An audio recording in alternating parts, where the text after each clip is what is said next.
మొగలి తప్ప మిగిలినటువంటి అన్ని పూలతో ఆయనకి అర్చన చేయొచ్చు.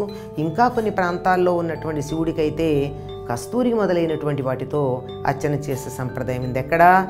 దక్షారామంలో ఆయన భోగలింగం అంచేత కస్తూరి, చందనం, పచ్చకర్పూరం ఇట్లాంటివన్నీ కూడా ఆయన నిత్య అలంకారానికి అవసరంట. మిగిలిన చోట్ల ఇవి ప్రధానం కాదు, ఉంటే చేయొచ్చు లేకపోతే లేకపోవచ్చు.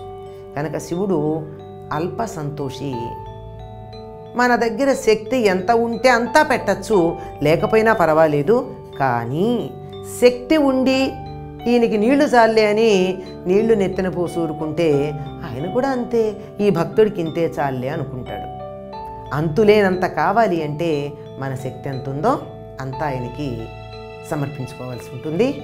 శివాలయంలో పాటించే ఒక ప్రధానమైన అంశం ఏమిటంటే, శివుడి గుడిలో ఇచ్చినటువంటి ప్రసాదం ఏది మనం తెచ్చుకోం.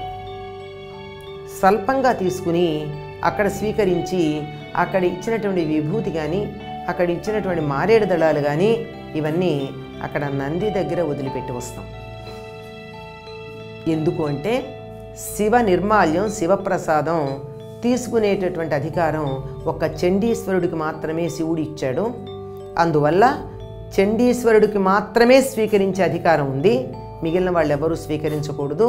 కనుక అక్కడ వదిలి వస్తూ వస్తూ నేనేం తెచ్చుకోవటం లేదు అని చెప్పి చేతుల్ని ఇలా అనేసి వస్తాం.